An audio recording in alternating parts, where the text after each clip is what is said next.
नमस्कार मेरे प्यारे भाइयों, आप सभी का स्वागत है भयानक रात यूट्यूब चैनल पर। अगर आपको अंधेरी रातें, सन्नाटे की आवाजें और वो कहानियां पसंद हैं जो दिमाग के अंदर उतरकर नींद छीन लेती हैं, तो आपका स्वागत है इस चैनल पर। यहाँ हर कहानी सिर्फ कहानी नहीं होती, यहाँ हर आवाज के पीछे एक राज है, हर साए के पीछे एक डर। अगर आप भी उस डर को महसूस करना चाहते हैं जो अकेले में आपका पीछा करता है, तो चैनल को सब्सक्राइब करें और तैयार हो जाइए डर की उस दुनिया में कदम रखने के लिए जहां से वापसी आसान नहीं होती। तो चलिए कहानी शुरू करते हैं। मेरा नाम धीरज है और मैं कोई लेखक नहीं, कोई साधु नहीं, कोई तांत्रिक नहीं हूं। मैं बस एक ड्राइवर हूं, सड़कों पर जिंदगी छोड़ देने वाला एक आम आदमी। मैं बिहार के एक बहुत ही गरीब गांव में पैदा हुआ था। मिट्टी का घर, टीन की छत, बरसात में टपकती दीवारें और माँ के हाथों में हमेशा गीली झाड़ू। बचपन से ही मेरे लिए सपनों का मतलब किताबें नहीं था, मेरे सपनों का मतलब था पहिए।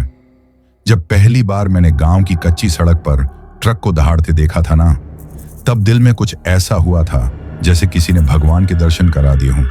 लोग मंदिर जाते हैं, मैं ट्रक देखता था। मेरे लिए स्टीयरिंग पहिया पूजा की थाली था। आज मैं बस चलाता हूँ, सरकारी नहीं, प्राइवेट, लेकिन दिल आज भी ट्रक के लिए ही धड़कता है। मेरी बस मेरी इज्जत है, मेरी रोजी है और शायद मेरी किस्मत भी। उस रात, उस ऊषा रात में मुझे माल की एक डिलीवरी लेकर निकलना था, गांव से जंगल के उस पार जहां सड़क खत्म हो जाती है और डर शुरू होता है। मेरे साथ था मेरा खलासी अनुराग, शहर का लड़का, ज्यादा पढ़ा लिखा नहीं पर दिल का साफ। लेकिन डर उसे बहुत जल्दी लग जाता था। शाम से ही आसमान अजीब लग रहा था। सूरज डूबते वक्त ऐसा लगा जैसे कोई खून बह गया हो, लाल रंग की रेखा और फिर अचानक अंधेरा। मैंने बस स्टार्ट की। इंजन की आवाज ने दिल को थोड़ा सुकून दिया। मैं हमेशा ऐसा ही करता हूं, जब डर लगता है मैं इंजन सुनता हूं। गांव छूट गया, घर छूट गए, मोबाइल का नेटवर्क भी छूट गया। अब बस मैं, अनुराग, बस और वो सड़क जो सीधी जंगल के दिल में घुस जाती थी। पेड़ों की परछाइयां हिल रही थी, हवा नहीं थी, फिर भी पत्ते सरसराते थे। अनुराग बार बार पीछे देखने लगा। भैया धीरज, आज मन ठीक नहीं लग रहा। मैं हंसा। डर लगता है तो आंख बंद कर ले, सड़क खुद रास्ता बता देगी। लेकिन सच ये है, मुझे भी कुछ गलत सा अनुभव हो रहा था। ऐसा लग रहा था जैसे ये कहानी बीच से शुरू हो चुकी हो, जैसे हम किसी ऐसी चीज में घुस चुके हों जिसका अंत पहले से तय है। करीब रात के 12 बजे जब बस एकदम सुनसान मोड़ पर पहुंची, तभी मैंने ब्रेक मारा।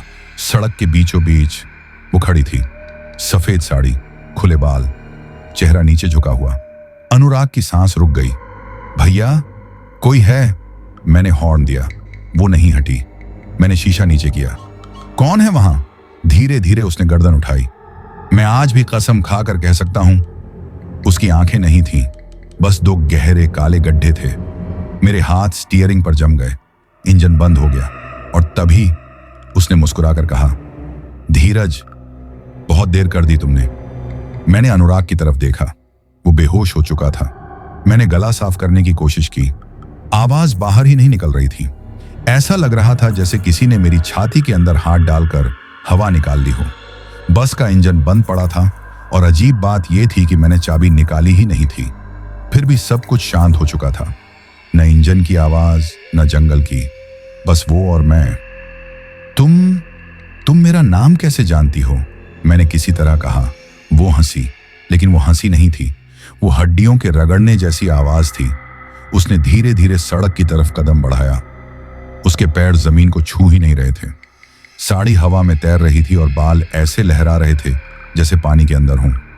उस पल मुझे लगा कि अगर मैंने 1 सेकंड भी और उसे देखा तो शायद मेरी आंखें फट जाएंगी।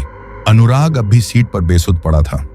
मैंने उसका नाम लिया, हिलाया, झकझोरा, लेकिन वो जैसे इस दुनिया में था ही नहीं। वो औरत अब बस के बिल्कुल सामने आ चुकी थी। मैंने डर के मारे आंखें बंद कर लीं और तभी मेरे कान के पास किसी ने फुसफुसाया, आंखें बंद करने से हम चले नहीं जाते धीरज। मैं चीख पड़ा, सीधा स्टीयरिंग पर सिर मार दिया। जब आंखें खुली तो वो सामने नहीं थी, सड़क खाली थी, बस जंगल और घना अंधेरा। मैंने तुरंत चाबी घुमाई। पहली बार में बस स्टार्ट नहीं हुई, दूसरी बार भी नहीं। मेरे दिल की धड़कन इतनी तेज थी कि लगा अभी छाती फाड़कर बाहर आ जाएगी। तीसरी बार चाबी घुमाई, इंजन ने एक अजीब सी आवाज की, जैसे कोई कराह रहा हो, और फिर चालू हो गया। मैंने बिना पीछे देखे बस दौड़ा दी। बस जैसे ही आगे बढ़ी, मुझे लगा किसी ने पीछे से उसे धक्का दिया हो। शीशे में देखा तो कुछ नहीं था, लेकिन दिल मान ही नहीं रहा था। कुछ किलोमीटर तक हम बिल्कुल चुप रहे। अनुराग होश में आया तो उसकी आंखों में आंसू थे। भैया, वो औरत, उसकी आवाज टूट रही थी। कुछ नहीं था, मैंने झूठ बोला। ड्राइवर झूठ बोलना सीख जाता है ताकि डर स्टीयरिंग तक ना पहुंचे। लेकिन सच ये था कि अब मुझे लगातार अनुभव हो रहा था कि कहानी हमारे हाथ से निकल चुकी है, जैसे कोई और इसे चला रहा हो। जंगल और घना हो गया, सड़क संकरी, मोबाइल बिल्कुल डेड। तभी बस के अंदर ठंड फैलने लगी। ऐसी बंद था, खिड़कियां बंद थीं, फिर भी सांस से भाप निकलने लगी। अनुराग ने धीरे से कहा, भैया, किसी ने पीछे वाली सीट पर बैठने की आवाज की। मैंने ब्रेक मारा, पीछे देखा, खाली, लेकिन सीट गीली थी, जैसे कोई अभी अभी वहां बैठा हो। मेरे दिमाग में एक ही बात घूम रही थी, वो हमारे साथ आ चुकी है। मैंने बस फिर चलाई। अब रुकना मतलब मरना था। करीब 1 घंटे बाद हमें जंगल के बीच एक पुराना पुल दिखा, लकड़ी का, टूटा फूटा, जिसके नीचे काला पानी बह रहा था। लोकल ड्राइवरों में मशहूर था कि वहां रात में कोई नहीं रुकता। लेकिन जैसे ही बस पुल के बीच पहुंची, अपने आप रुक गई। इस बार इंजन बंद नहीं हुआ, बस रुक गई। तभी पीछे से एक आवाज आई, धीरज। मैं पलटा, वो बस के अंदर खड़ी थी। इस बार उसका चेहरा साफ दिख रहा था, आधा जला हुआ, आधा सुंदर। एक आंख बिल्कुल सफेद, दूसरी मेरी तरह डर से भरी। तुम मुझे छोड़कर जा रहे थे, उसने कहा। मैं तो तुम्हारे साथ चलना चाहती हूं। अनुराग चीखने लगा, उसके मुंह से झाग निकलने लगा। मैंने हिम्मत जुटाई, मैं ड्राइवर हूं, सड़क मेरा धर्म है। तू जो भी है, मैंने कहा, इस बस से उतर जा, मैं किसी को नहीं ले जाता। उसकी गर्दन अजीब तरीके से टेढ़ी हो गई, हड्डियों की आवाज आई। मुझे बस नहीं चाहिए, उसने मुस्कुराकर कहा, मुझे तुम चाहिए, धीरज। और तभी बस के सारे शीशों पर हाथों के निशान उभर आए, जैसे पूरा जंगल हमें घेर चुका हो। अगर आप ये सोच रहे हैं कि उस पुल पर खड़ी वो चुड़ैल अचानक गायब हो गई और हम आराम से आगे निकल गए, तो आप गलत सोच रहे हैं। क्योंकि जो चीज एक बार आपके पीछे लग जाए ना, वो सामने आना छोड़ देती है, वो आपके अंदर घुसने लगती है। मैंने जैसे तैसे बस को स्टार्ट रखा हुआ था, ब्रेक मेरे पैर के नीचे दबा था और हाथ स्टीयरिंग पर ऐसे जकड़े थे जैसे अगर छोड़ा तो मैं खुद बिखर जाऊंगा। अनुराग अब भी चीख रहा था, लेकिन उसकी आवाज धीरे धीरे बदल रही थी। वो डर की आवाज नहीं थी, वो किसी और की आवाज बनती जा रही थी। भैया, वो मेरे सिर के अंदर बोल रही है। ये सुनते ही मेरी रूह कांप गई, क्योंकि अभी तक वो मुझसे बात कर रही थी, अब वो उसके अंदर बोल रही थी। बस के अंदर की हवा भारी हो गई थी, ऐसा लग रहा था जैसे सांस लेने के लिए भी इजाजत चाहिए। पुल के नीचे पानी की आवाज तेज हो गई थी, जैसे कोई नीचे से हमें बुला रहा हो। और तभी मेरी आंखों के सामने कुछ ऐसा हुआ जो आज तक किसी ने नहीं माना, लेकिन मैंने देखा था। बस के सामने सड़क धीरे धीरे गायब होने लगी, लकड़ी का पुल सड़ने लगा, कीड़े रेंगते दिखे और पानी काला नहीं लाल हो गया। मैंने आंखें झपकी, सब कुछ फिर सामान्य, लेकिन मेरा दिमाग अब सामान्य नहीं रहा। मैंने गुस्से में चिल्लाकर कहा, बस बहुत हुआ, जो भी है तू सामने आ। और वो आ गई। इस बार वो बस के अंदर नहीं थी, वो मेरे बगल वाली सीट पर बैठी थी। उसकी ठंडी उंगलियां मेरी कलाई को छू रही थीं। मेरे पूरे शरीर में जैसे करंट दौड़ गया। तुम बहुत बहादुर बनते हो धीरज, उसने कहा, लेकिन बचपन में तो तुम भी रोते थे। मेरे मुंह से एक शब्द नहीं निकला। वो बातें जानती थी जो सिर्फ मैं जानता था। माँ की मौत, पिता का शराब में डूबना, पहली बार ट्रक चलाते वक्त कांपते हाथ। चुप रह, मैंने दांत भींच कर कहा, मेरे दिमाग से निकल जा। वो हंसी, इस बार उसकी हंसी में उदासी थी। मैं तुम्हारे दिमाग में नहीं हूं, उसने धीरे से कहा, मैं तुम्हारी किस्मत में हूं। और तभी उसने अपना नाम बताया, वो नाम जो सुनते ही मेरे कानों में खून उतर आया। मेरा नाम है मालिनी। जंगल में ये नाम बहुत पुराना था। ड्राइवरों की कहानियों में, ढाबों की फुसफुसाहट में और शराब की बोतलों के बीच ये नाम कई बार सुना था। मालिनी, वो चुड़ैल जो रास्ता भटके ड्राइवरों से लिफ्ट मांगती है, जो बसों में बैठती है, जो सीधे नहीं मारती, वो पहले अपना बना लेती है। अनुराग अब चुप हो गया था, बहुत ज्यादा चुप। मैंने पीछे देखा, उसकी आंखें खुली थीं, लेकिन उनमें कोई नहीं था। मालिनी ने मेरी तरफ झुककर कहा, उसे छोड़ दो, वो कमजोर है। मैंने गुस्से में स्टीयरिंग पर हाथ मारा। चुप, तू किसी को नहीं ले जाएगी। उसका चेहरा अचानक बदल गया, सुंदर हिस्सा जलने लगा, आंख से काला तरल टपकने लगा। तो फिर तुम आओगे? उसने कहा। बस अपने आप आगे बढ़ने लगी। पुल पार हो चुका था, लेकिन जंगल अब पहले जैसा नहीं था। पेड़ झुके हुए थे, रास्ता टेढ़ा हो गया था, जैसे हम किसी और जंगल में घुस चुके हों। तभी सड़क के किनारे एक पुराना मंदिर दिखा, टूटा हुआ, दीपक बुझा हुआ।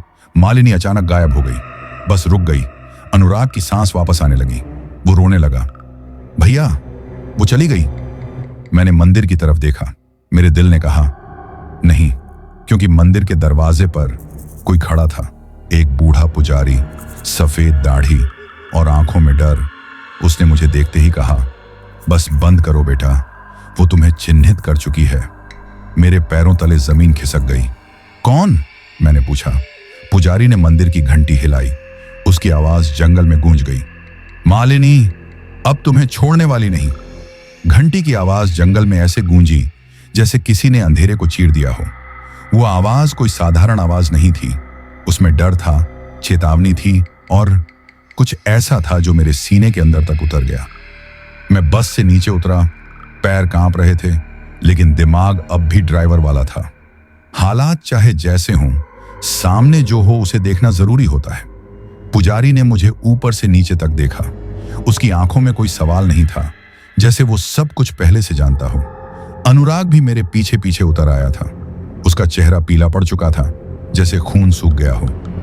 कितनी देर से तुम्हें बुला रही थी वो? पुजारी ने अचानक पूछा। मैं सन्न रह गया। आप जानते हैं उसे? वो बिना जवाब दिए मंदिर के अंदर मुड़ा। हम दोनों उसके पीछे चले गए। मंदिर अंदर से और भी ज्यादा डरावना था। टूटी मूर्तियां, जली हुई अगरबत्तियों की बदबू और दीवारों पर काले निशान, जैसे किसी ने नाखूनों से खुरचा हो। बीच में एक पुरानी मूर्ति थी, लेकिन उसका चेहरा टूटा हुआ था, सिर्फ आंखें बची थीं, और वो आंखें हमें देख रही थीं। ये मंदिर अब भगवान का नहीं रहा, पुजारी बोला। ये उसका इलाका है।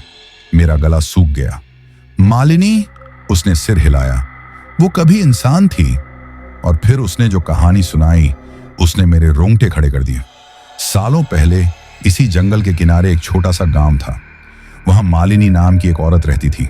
उसका पति बस ड्राइवर था। हर उषा रात को वो माल लेकर निकलता और हर सुबह लौट आता। लेकिन एक रात वो नहीं लौटा।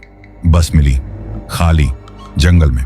गांव वालों ने कहा वो भाग गया, लेकिन मालिनी जानती थी वो मरा है। वो हर रात सड़क पर बैठती, इंतजार करती, हफ्ते, महीने, साल, और फिर एक ऊंचा रात को उसने खुद को उसी सड़क पर जला लिया। उस दिन से वो इंतजार नहीं करती, वो लेने आती है।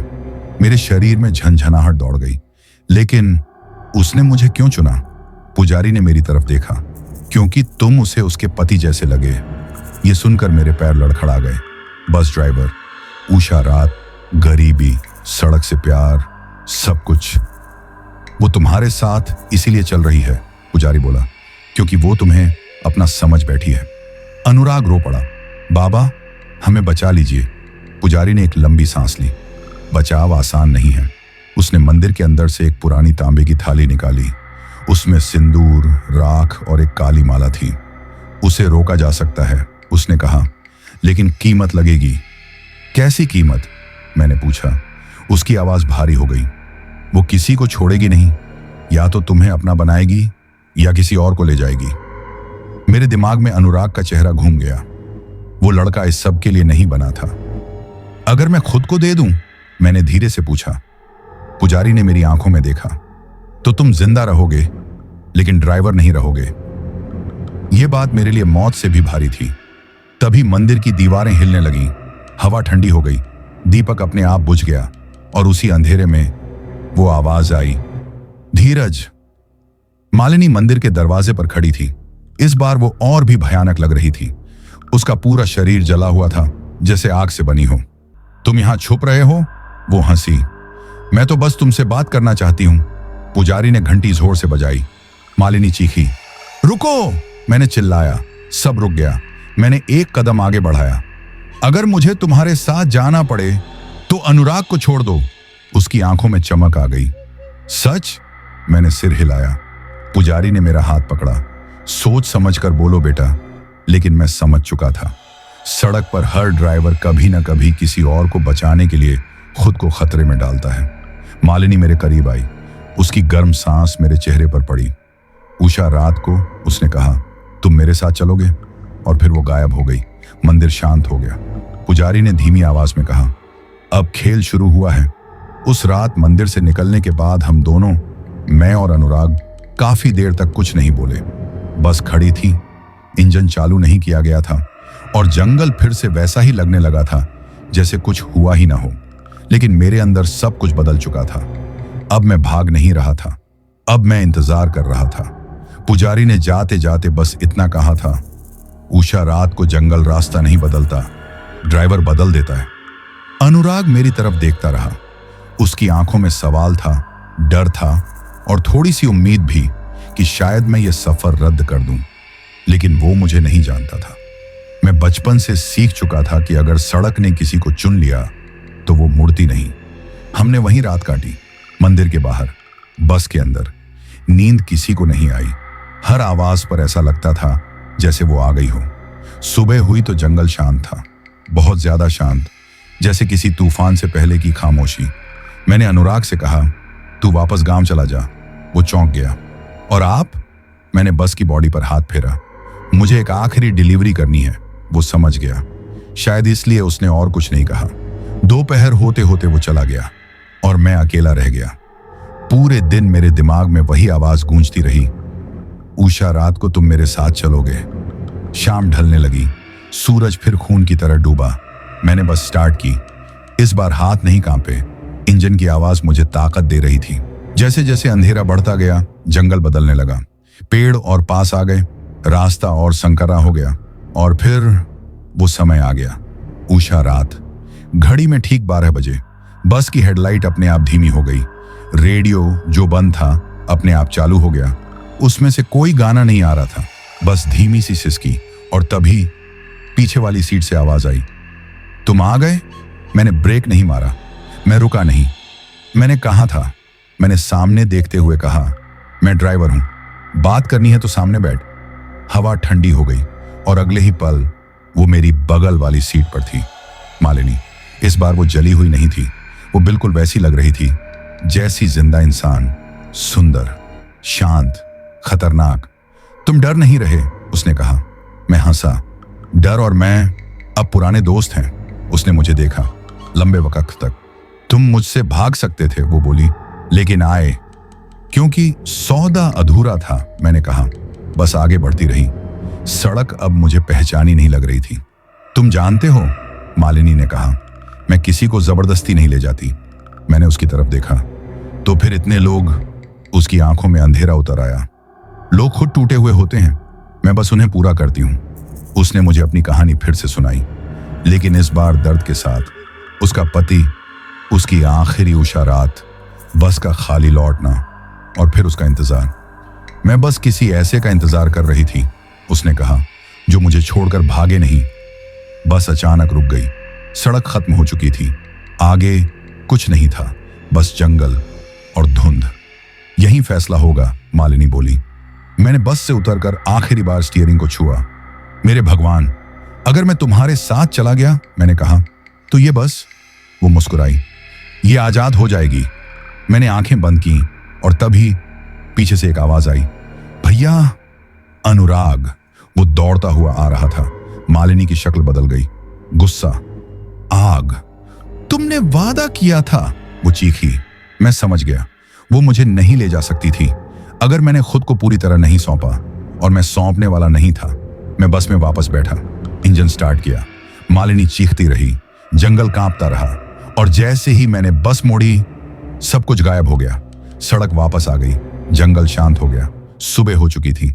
मैं बच गया था, लेकिन ये अंत नहीं था, क्योंकि कुछ सौदे एक रात में पूरे नहीं होते और मालिनी अभी भी इंतजार कर रही है। उस सुबह जब जंगल के बीच से बस निकलकर पक्की सड़क पर आई तो सूरज निकल चुका था। सब कुछ वैसा ही दिख रहा था जैसा हर आम सुबह होता है। चाय की दुकानों से धुआं उठ रहा था, लोग अखबार बांट रहे थे और सड़क पर जिंदगी चल रही थी। लेकिन मेरे अंदर कुछ टूट चुका था। मैं बस चला रहा था, लेकिन मुझे ऐसा लग रहा था जैसे बस मुझे चला रही हो। अनुराग मेरे बगल में चुपचाप बैठा था। उसने कुछ नहीं पूछा। शायद वो भी समझ चुका था कि कुछ सवालों के जवाब शब्दों में नहीं मिलते। हम शहर पहुंचे, माल की डिलीवरी हुई। किसी ने कुछ अजीब नोटिस नहीं किया। मेरे लिए वो सबसे डरावनी बात थी, क्योंकि अगर सबको सब कुछ सामान्य लग रहा है तो इसका मतलब होता है कि असामान्य अब सिर्फ तुम्हारे अंदर है। अगली कुछ रातें मैं सो नहीं पाया। जैसे ही आंख बंद करता, वही जंगल दिखता, वही पुल, वही आवाज। धीरज, मैं उठकर बैठ जाता। पसीना बह रहा होता, दिल जोर जोर से धड़कता। और सबसे अजीब बात यह थी कि अब डर वैसा नहीं रहा था। अब डर में अपनापन था। तीसरी रात को मैंने सपना देखा। नहीं, सपना नहीं था, वो बहुत साफ था। मैं बस चला रहा था। रात थी, सड़क खाली थी। मेरी बगल वाली सीट पर कोई बैठा था। मैंने बिना देखे कहा, आज फिर आ गई? वो हंसी। मैं गई ही कब थी? मैं नींद से चौंक कर उठा। कमरा खाली था, लेकिन मेरी शर्ट की बाह गीली थी, जैसे किसी ने ठंडी उंगलियों से पकड़ लिया हो। मैंने उसी दिन बस मालिक से छुट्टी मांग ली। कहा तबीयत ठीक नहीं है। सच ये था कि मुझे डर लगने लगा था बस से। जिसे मैं भगवान मानता था, वही अब मुझे उसी जंगल की तरफ खींच रहा था। घर लौट आया। गांव, माँ की तस्वीर, पुरानी चारपाई। लेकिन गांव भी अब वैसा नहीं रहा था। रात को जब बाहर कुत्ते भौंकते तो मुझे लगता वो उसी की तरफ देख रहे हैं। कुएं से हवा आती तो उसमें फुसफुसाहट सुनाई देती। ड्राइवर, एक शाम मैं अकेला बैठा था। दीपक जल रहा था। तभी हवा तेज हो गई, दीपक बुझ गया और अंधेरे में वो खड़ी थी। इस बार जंगल नहीं था, सड़क नहीं थी, वो मेरे घर में थी। तुम नियम तोड़ रहे हो, मालिनी ने कहा। मैं पीछे हटा। तुम यहां कैसे? जहां ड्राइवर जाता है, वो बोली। मैं वहां पहुंच जाती हूं।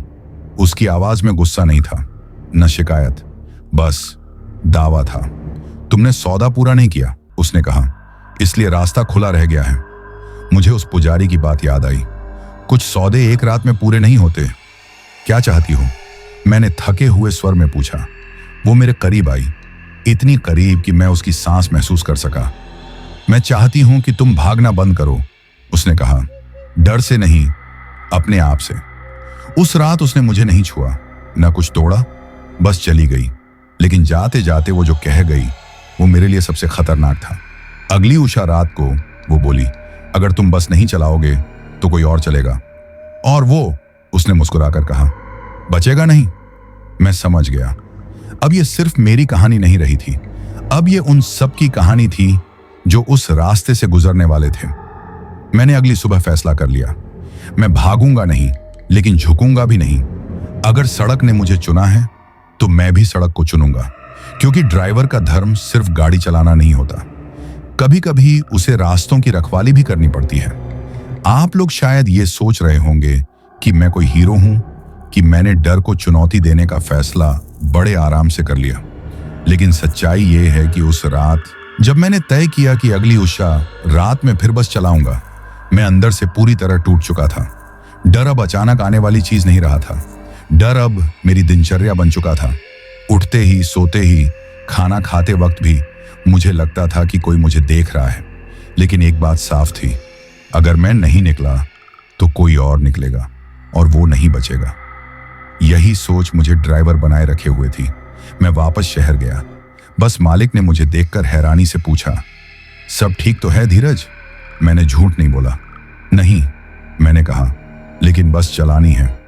उसने मुझे अजीब नजर से देखा, लेकिन कुछ नहीं बोला। ड्राइवर की आंखों में अगर कोई चीज दिख जाए ना, तो सवाल पूछने का मन नहीं करता। मैंने बस को खुद साफ किया, खुद टायर चेक किए, इंजन पर हाथ रखा। पहली बार मुझे ऐसा लगा जैसे बस भी मुझे पहचान रही हो, जैसे वो जानती हो कि ये सफर अलग है। शाम ढलते ही मैं निकल पड़ा। इस बार कोई खलासी नहीं था, कोई सवारी नहीं थी, सिर्फ मैं और सड़क। जैसे जैसे रात गहरी होती गई, जंगल फिर से वही चेहरा दिखाने लगा। वही झुके हुए पेड़, वही सन्नाटा, वही ऐसा एहसास कि आप अकेले नहीं हैं। लेकिन इस बार मेरे अंदर कुछ बदला हुआ था। मैं डर रहा था, हाँ, लेकिन भाग नहीं रहा था। उषा रात पास आ रही थी। मैंने बस को उसी पुराने रास्ते पर मोड़ा। वही पुल, वही मोड़, और ठीक 12 बजे वो दिखाई दी। इस बार सड़क के बीच नहीं, इस बार वो पेड़ों के बीच खड़ी थी। मालिनी, उसकी आंखें चमक रही थीं, चेहरा शांत था। तुम आ गए, उसने कहा। मैंने बस नहीं रोकी, बस उसकी बराबरी से निकाल दी। मैंने कहा था, मैंने खिड़की से कहा, अगर बात करनी है तो नियम से। हवा ठंडी हो गई और अगले ही पल वो बस के अंदर थी, लेकिन इस बार वो बगल वाली सीट पर नहीं बैठी। वो पीछे खड़ी थी। मैं शीशे में उसकी परछाई देख सकता था। पूरी बस में एक अजीब कंपन था। तुमने तैयारी की है, वो बोली। मैं हंसा। ड्राइवर बिना तैयारी के कभी रात में नहीं निकलता। उसने चारों तरफ देखा, जैसे कुछ ढूंढ रही हो। तुमने मंदिर, ताबीज, मंत्र कुछ भी नहीं लाया, वो बोली। क्योंकि मुझे वो सब नहीं चाहिए, मैंने कहा। मुझे बस अपना रास्ता चाहिए। बस अपने आप तेज होने लगी। इंजन गरज रहा था। तुम समझ नहीं रहे, मालिनी की आवाज भारी हो गई। ये रास्ता मेरा है। मैंने ब्रेक मारा। बस झटके से रुकी। पहली बार मैंने उसकी तरफ पूरा मुड़कर देखा। नहीं, मैंने कहा, यह रास्ता उन सब का है जो जिंदा हैं। उसकी शक्ल बदलने लगी। आग, धुआं, गुस्सा। जंगल में हवाएं चलने लगी, पेड़ झुकने लगे, बस हिल रही थी। लेकिन मैंने स्टीयरिंग नहीं छोड़ा। अगर तुम्हें लेना है, मैंने चिल्लाकर कहा, तो मुझे सीधे ले लो, पीछे से नहीं, छुपकर नहीं। उस पल कुछ हुआ। मालिनी अचानक शांत हो गई। वो धीरे धीरे मेरे सामने आकर खड़ी हुई, इस बार बिल्कुल इंसान जैसी। तुम पहले ड्राइवर हो, उसने कहा, जिसने मुझे चुनौती दी है। मैंने जवाब नहीं दिया, बस आगे बढ़ा दी। वो मुस्कुराई, लेकिन उस मुस्कान में अब भूख नहीं थी। मैं तुम्हें अभी नहीं लूंगी, उसने कहा, लेकिन याद रखना, जो रास्ता तुम्हें मिला है वो अकेले नहीं चलता। और फिर वो उतर गई। बस अपने आप सामान्य हो गई। जंगल शांत हो गया। मैं पुल पार कर चुका था। सुबह होने लगी थी। मैं जिंदा था, लेकिन जीत की खुशी नहीं थी, क्योंकि मैं समझ चुका था ये जंग लंबी है। उस रात के बाद मैं कई दिनों तक चैन से नहीं सो पाया। इस बार वजह डर नहीं था, इस बार वजह थी बेचैनी। ऐसी बेचैनी जैसे कोई आपको लगातार याद दिला रहा हो कि आपने सिर्फ एक दरवाजा बंद किया है, पूरी इमारत नहीं। मालिनी चली गई थी, हाँ, उसने उस उषा रात मुझे नहीं छुआ था, नहीं रोका था, लेकिन जाते जाते उसने जो कहा था वो मेरे दिमाग में गूंजता रहा। जो रास्ता तुम्हें मिला है वो अकेले नहीं चलता। मैं ड्राइवर हूं, मुझे रास्तों की आदत है, लेकिन अब रास्ते मुझे याद करने लगे थे। अगले कुछ दिन मैंने जानबूझकर रात की ड्यूटी नहीं ली। दिन में बस चलाता, शाम होते ही वापस आ जाता। बस मालिक ने कुछ नहीं कहा। शायद मेरी आंखों में वो देख चुका था जो शब्दों में नहीं बताया जा सकता। लेकिन अजीब बात यह थी कि जैसे ही सूरज ढलता, मेरी बस खुद ब खुद उसी जंगल वाले रास्ते की ओर खींचने लगती। एक शाम मैं ढाबे पर चाय पी रहा था। पुराने ड्राइवर बैठे थे। वही धूल से भरे चेहरे, वही फटी जैकेट, वही आंखें जिनमें ज्यादा देखा हुआ डर छुपा होता है। मैं चुपचाप बैठा था कि तभी किसी ने कहा, सुना है उस रास्ते से तू निकल आया? मैंने सिर उठाया। किस रास्ते से? वो हंसा। जिस रास्ते से लोग वापस नहीं आते। ढाबे पर अचानक सन्नाटा हो गया। सब मुझे देखने लगे।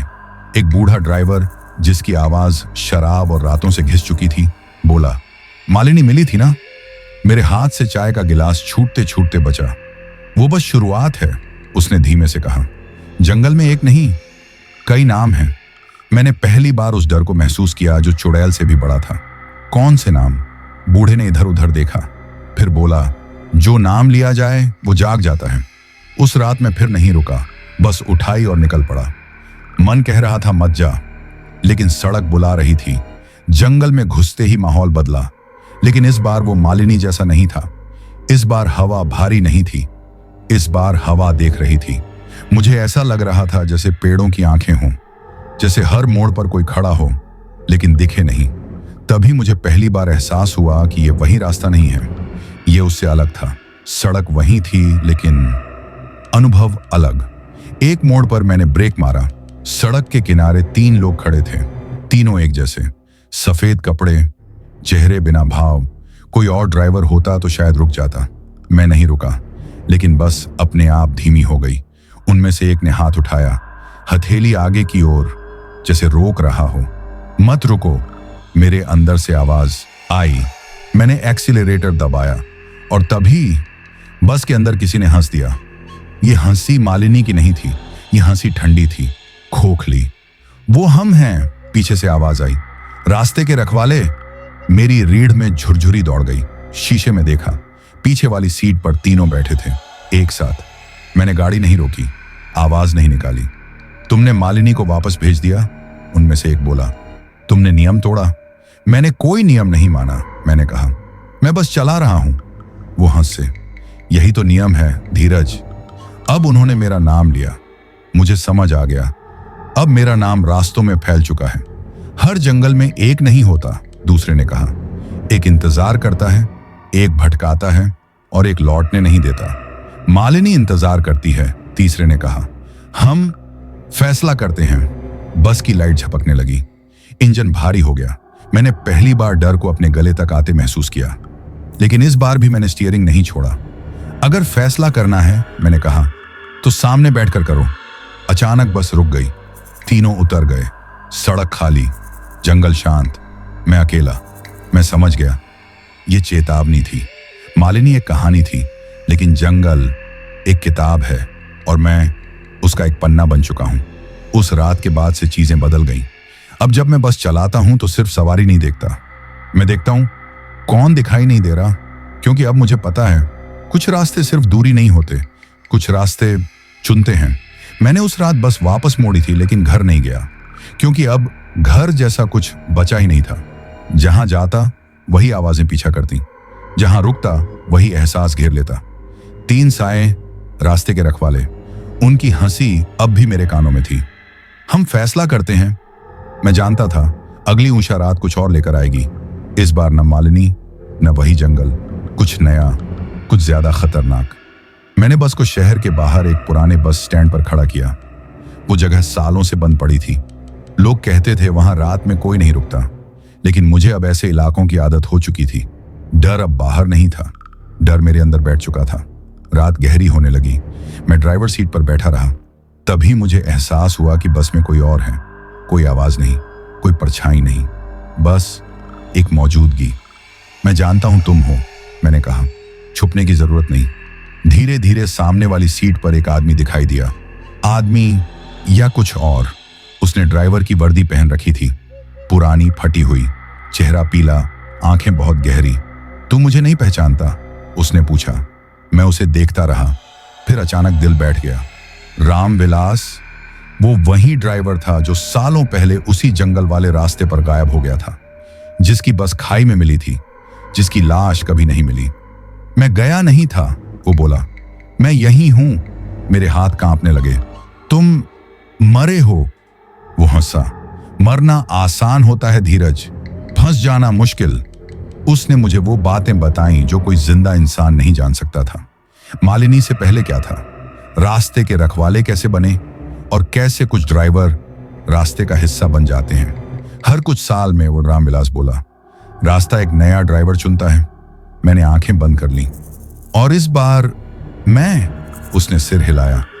तू अभी पूरी तरह नहीं चुना गया है, लेकिन तू बीच में खड़ा है। यही वो लकीर थी, जिंदा और मरे के बीच। अगर तू पीछे हटा, उसने कहा, तो कोई और ले लिया जाएगा, कोई मासूम, कोई अनजान। मुझे अनुराग याद आ गया, उसकी डर से भरी आंखें। और अगर मैं आगे बढ़ा, मैंने पूछा। रामविलास ने मेरी तरफ देखा। उसकी आंखों में पहली बार दर्द दिखा। तो तू हम जैसा हो जाएगा। रात और गहरी हो गई। बस स्टैंड की लाइट अपने आप बुझ गई, और तभी मैंने उसे देखा। बस स्टैंड के गेट पर एक लड़की खड़ी थी, छोटी उम्र, स्कूल की वर्दी। उस सड़क की तरफ देख रही थी। मेरे दिल ने कहा, यह वही है, नया शिकार। मैं बिना सोचे बस स्टार्ट कर दी, सीधा उसकी तरफ। रुको, रामविलास चीखा। यह नियम के खिलाफ है। तो नियम टूटेंगे, मैंने कहा। लड़की ने मेरी बस देखी। उसकी आंखों में उम्मीद आई। मैंने दरवाजा खोला। चढ़ जाओ। वो बैठ गई, और उसी पल पूरी बस कांप उठी। हवा चीखने लगी जैसे किसी ने कुछ छीन लिया हो। पीछे से कई आवाजें आईं, गुस्से में, दर्द में। तू सीमा पार कर रहा है, धीरज। मैंने गाड़ी बढ़ा दी। लड़की कांप रही थी। भैया, आप ठीक हैं? मैंने उसे देखा और पहली बार मुझे डर नहीं लगा। हाँ, मैंने कहा, अब ठीक हूं। जैसे ही बस स्टैंड से बाहर निकली, सब कुछ शांत हो गया। रामविलास गायब हो चुका था। लड़की को उसके गांव के पास उतारा। वो रोती हुई चली गई। मैं अकेला रह गया, लेकिन मैं जानता था अब वापसी नहीं है। मैंने किसी को बचाया था और ऐसा करके मैंने खुद को चुन लिया था। अब मैं सिर्फ बस ड्राइवर नहीं रहा, मैं रास्ते का पहरेदार बन चुका था। उस लड़की को छोड़ने के बाद मैं देर तक बस चलाता रहा। मुझे नहीं पता था मैं कहां जा रहा हूं। सड़क बस सामने खुलती जा रही थी और मैं चलता जा रहा था। अब रुकने की जगह मेरे लिए खत्म हो चुकी थी। हर मोड़ पर मुझे लगता था कि कोई ना कोई मेरी तरफ देख रहा है। पेड़, बिजली के खंभे, टूटी हुई इमारतें, सबकी परछाइयों में आंखें थीं। सुबह हुई तो मैं एक अनजान कस्बे में था।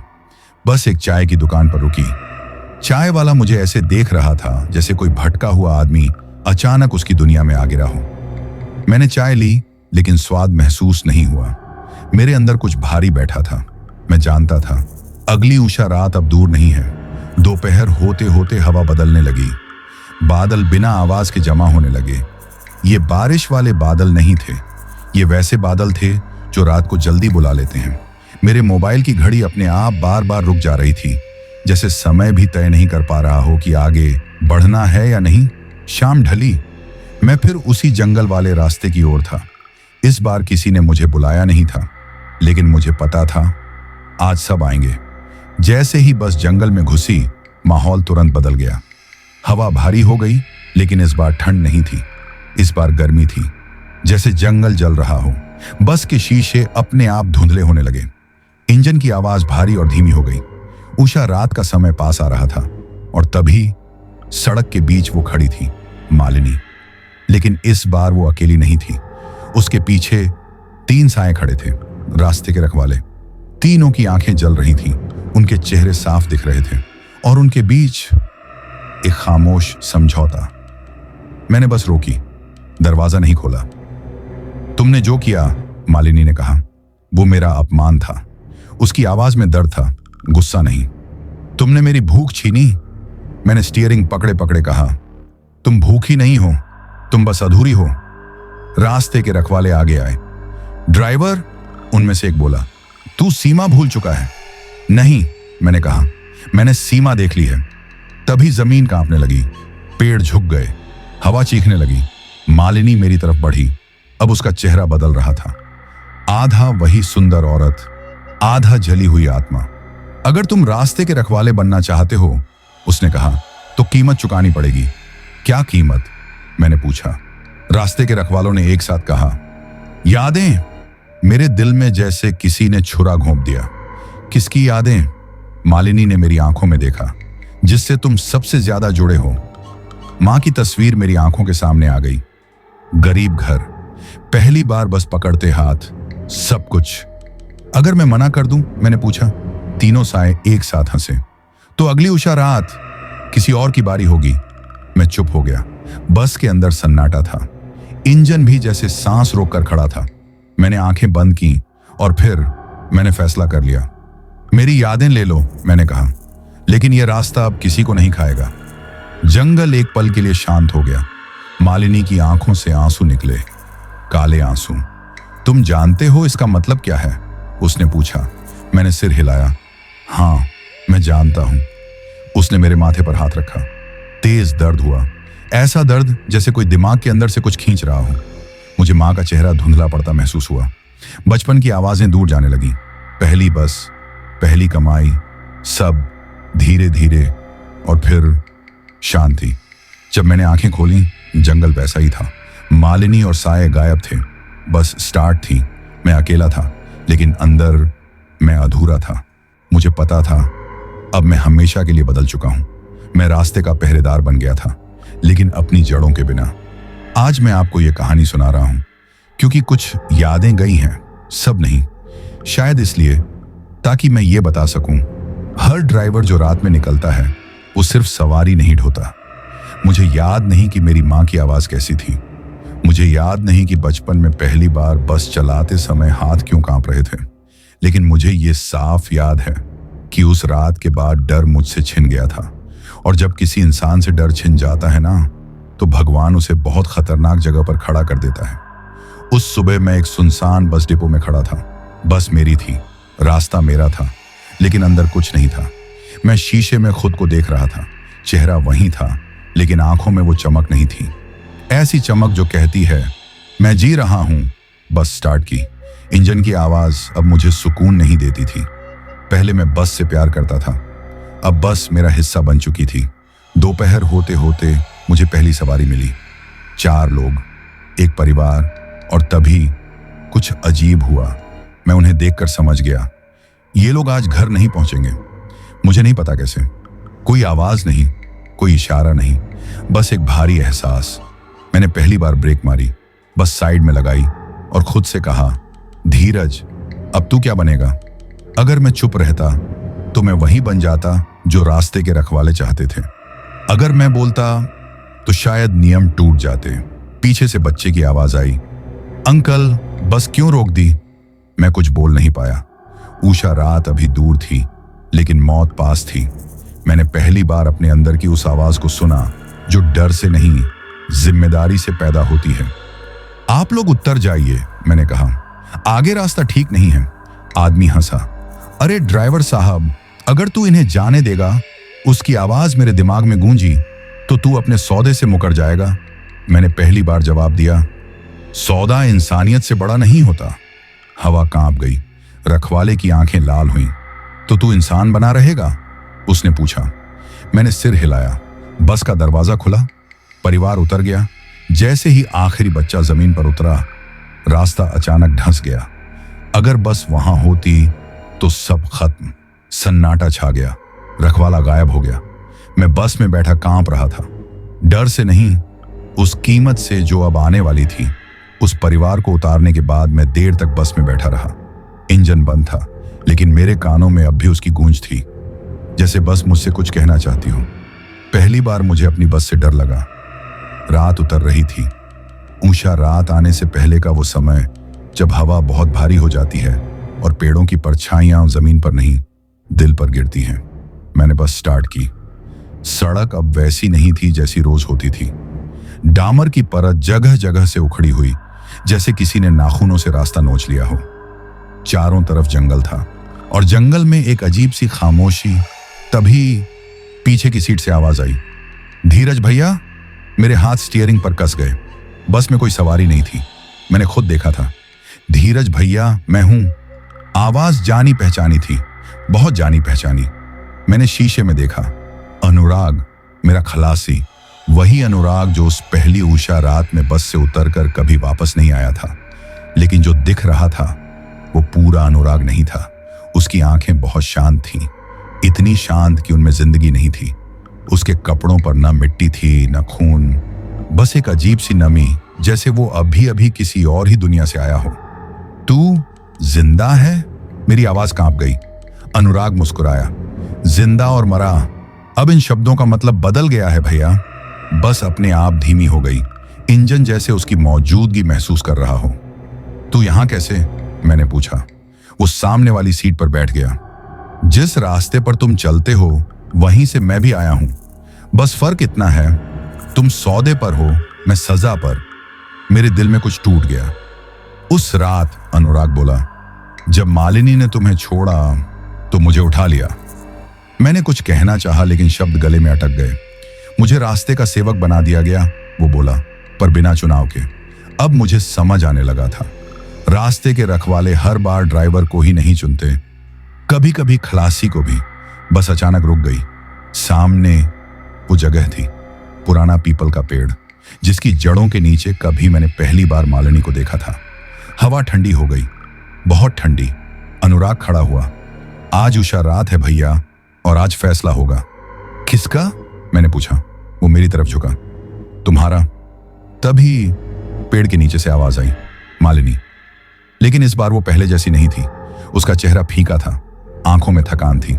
धीरज, उसने कहा, तुमने नियम तोड़ा है। मैं बस से उतरा। मेरे कदम भारी थे लेकिन डर नहीं था।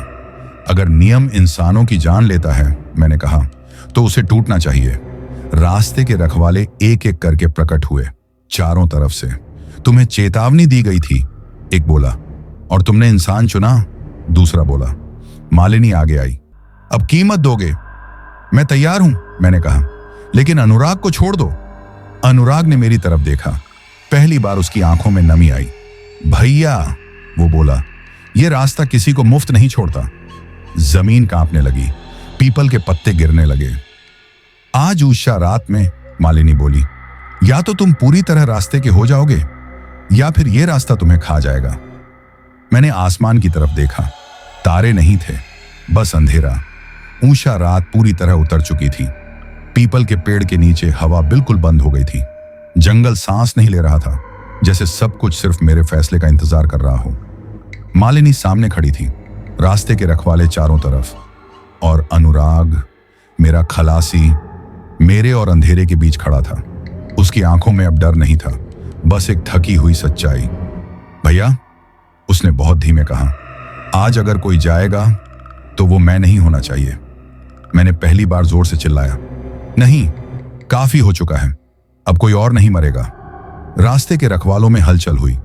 उनके चेहरे बिगड़ने लगे, क्योंकि पहली बार कोई डर के बिना बोल रहा था। मालिनी आगे आई। उसकी आवाज अब चुड़ैल जैसी नहीं थी। वो एक औरत की आवाज थी जो बहुत पहले मर चुकी थी और अब थक चुकी थी। धीरज, उसने कहा, तुम्हें समझ नहीं आता, ये रास्ता बलिदान से चलता है। मैंने उसकी आंखों में देखा।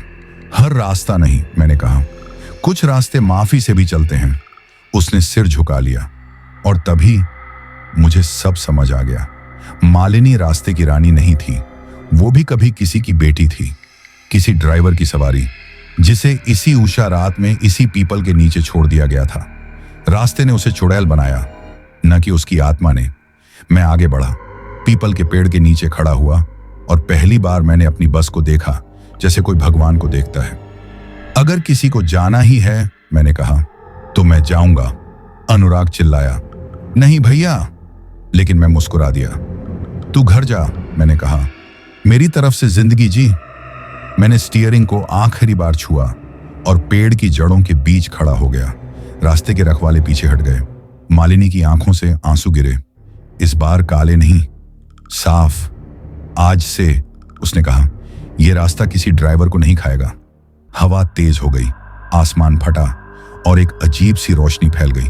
मुझे दर्द नहीं हुआ, डर नहीं हुआ, बस एक सुकून। जब मेरी आंखें खुली, मैं बस में नहीं था, मैं रास्ता बन चुका था। अब जो भी बस उस सड़क से गुजरती है, वो बिना हादसे के निकल जाती है। कोई चुड़ैल नहीं दिखती, कोई आवाज नहीं आती। लेकिन अगर कोई ड्राइवर रात में थका हुआ हो और अचानक उसे लगे कि किसी ने कंधे पर हाथ रखा है और बहुत हल्की आवाज में कहा है,